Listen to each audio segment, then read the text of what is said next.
नमस्कार दोस्तों, स्वागत है आपका आपके अपने YouTube चैनल दीपक रचित कथा में। दोस्तों, जैसा कि हम सभी जानते हैं कि कोई भी त्योहार हो या कोई इवेंट, उसे मनाने के पीछे कुछ कारण होते हैं।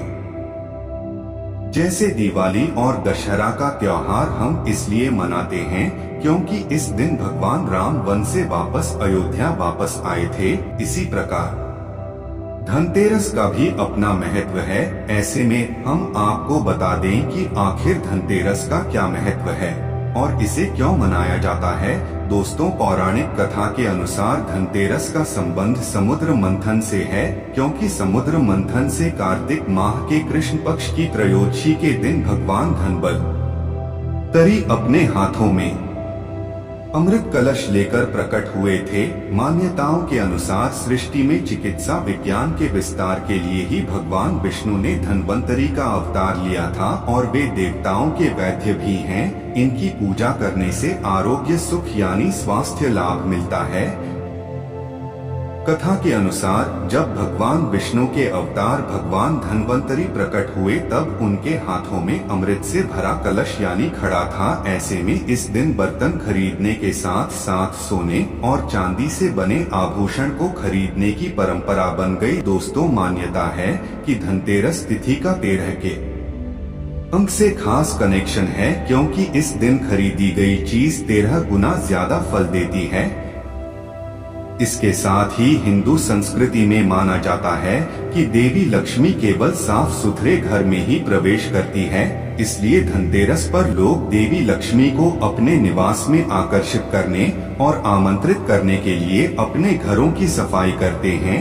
लोग रात में भगवान यमराज की भी पूजा करते हैं और उनका आशीर्वाद पाने के लिए दीप जलाकर प्रार्थना करते हैं। दोस्तों, किसी भी त्योहार को मानने से पहले उसके मुहूर्त, पूजा विधि और समय का ज्ञान होना अति आवश्यक है। साथ ही अगर वह धनत्रयोदशी जैसा त्योहार है तो खरीदारी के मुहूर्त को भी जानना जरूरी है। आप में से बहुत सारे लोग इस बात को लेकर कंफ्यूजन में होंगे, धनतेरस 2020 में कब है, अर्थात धनतेरस 10 नवंबर 2020 को है या फिर 11 नवंबर 2020 को है।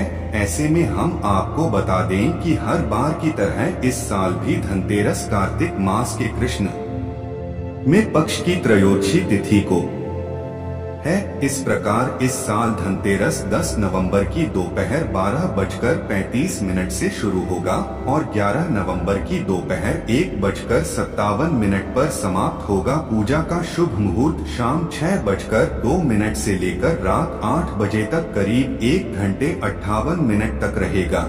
दोस्तों, त्योहार के मौके पर बहुत सारी चीजें ऐसी होती है जिसे करना चाहिए, लेकिन बहुत सारी ऐसी भी चीजें हैं जो करना शास्त्रों में वर्जित है, बताया गया है, अर्थात करने की इजाजत नहीं है, वरना उसका भी नुकसान होता है।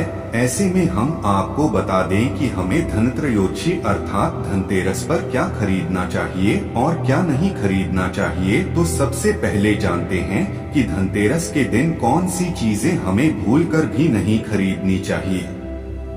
दोस्तों, धनतेरस का मतलब यह नहीं है कि आप इस दिन सभी चीजों की खरीदारी कर सकते हैं, बल्कि कई ऐसी चीजें होती हैं जिन्हें अशुभ माना जाता है। धनतेरस के दिन चीनी मिट्टी के शोपीस और लोहे के सामान को नहीं खरीदनी चाहिए, क्योंकि लोहे को शनिदेव का कारक माना जाता है, जो अशुभ है। दिवाली से 2 दिन पहले एल्यूमिनियम के बर्तन, सामान या नुकीली और धारदार चीज है, जैसे चाकू, कैंची, बीच हुई या कोई धारदार सामान खरीदने से बचना चाहिए। दोस्तों, चलिए तांबे के सामान के साथ साथ बटन को खरीद सकते हैं, क्योंकि ये चीजें आपके घर में आरोग्यता और समृद्धि लेकर आती है।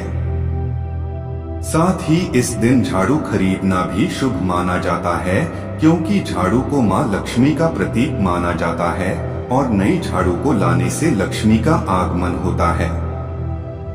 दोस्तों, पान के पत्ते माँ लक्ष्मी को विशेष रूप से प्रिय माने जाते हैं, इसलिए धनतेरस के दिन पान के 5 पत्ते जरूर खरीद कर लाएं। पान के पत्ते लेकर माँ लक्ष्मी को चढ़ाएं। दोस्तों, साथ ही धनतेरस पर धनिया या फिर धनतेरस के बीज खरीदकर जरूर लानी चाहिए। माँ लक्ष्मी को धनिया अर्पित करें और थोड़ा सा धनिया अपने धन के स्थान पर भी छिड़क दें। ऐसा करने से माँ लक्ष्मी की कृपा हम सभी को सदैव के लिए प्राप्त होगी।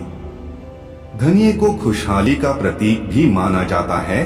ध्यान रखें कि इस धनिये का प्रयोग खाने में नहीं करना चाहिए। धनतेरस के दिन लक्ष्मी चरण घर में लाना बहुत शुभ माना जाता है। लक्ष्मी चरण इस दिन घर में लाना मां लक्ष्मी का आह्वान माना जाता है और इस दिन घर में मां लक्ष्मी के चरणों को घर में लाना उन्हें अपने घर में निमंत्रण देने के समतुल्य है। धनतेरस पर लक्ष्मी जी के 2 चरण घर में लाने चाहिए। एक चरण मुख्य द्वार पर अंदर की तरफ आते हुए लगाने चाहिए और दूसरे चरण पूजा के स्थान में अंदर आते हुए लगाने चाहिए। धन के शुभ अवसर पर आपको अपने घर में धन की देवी मां लक्ष्मी और शुभ लाभ के देवता गणेश जी की मूर्ति अवश्य लानी चाहिए। याद रखें कि यह प्रतिमा मिट्टी की बनी होनी चाहिए ताकि इन्हें अगले साल विसर्जित करके उसके स्थान पर नई प्रतिमा ला सके। धनतेरस पर झाड़ू घर में लाना बहुत ही शुभ माना जाता है। झाड़ू को मां लक्ष्मी का प्रतीक माना गया है, इसलिए इस दिन झाड़ू घर में जरूर लानी चाहिए। जिस प्रकार झाड़ू हमारे घर को साफ करती है, उसी प्रकार से मां लक्ष्मी हमारे मन के मैल को साफ करके उसे अच्छे विचारों से भर देती है। दीपावली के अवसर पर नए चावल की फसल तैयार हो जाती है और इसी धान से खीर तैयार की जाती है। इसलिए धनतेरस के दिन खीर बताशे अपने घर में जरूर लाने चाहिए। ध्यान रखें कि हमेशा नए खीर बताशे ही हमेशा लाने चाहिए। पुराने रखें खीर बताशे नहीं चढ़ानी चाहिए। नए बताशे धनतेरस पर में लाने से पूरे साल आपके घर में धन और धान्य की कमी नहीं होती। दोस्तों, धनतेरस के दिन आपको सबसे पहले सुबह उठकर घर की सफाई करनी चाहिए और घर से ऐसी चीजों को हटा देना चाहिए जिनका आप इस्तेमाल नहीं कर रही हैं, यानी आप अपने घर की कमांड वस्तु या फिर जिन गैर जरूरी चीजों का इस्तेमाल नहीं कर रहे हैं उन्हें घर से बाहर कर दें।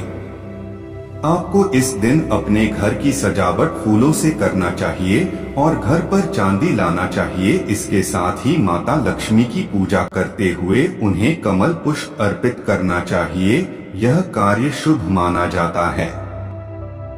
दोस्तों, साथ ही अगर आपको धनतेरस के दिन भगवान धन्वंतरी देवी लक्ष्मी और भगवान कुबेर देव की कृपा प्राप्त करनी है तो आपको शुभ मुहूर्त और पूजा की शुरुआत करना चाहिए। इस दौरान सबसे पहले आपको कुबेर देव और भगवान धन्वंतरी के चित्र की स्थापना करनी चाहिए। साथ ही माता लक्ष्मी और भगवान गणेश की भी मूर्ति को स्थापित करना चाहिए।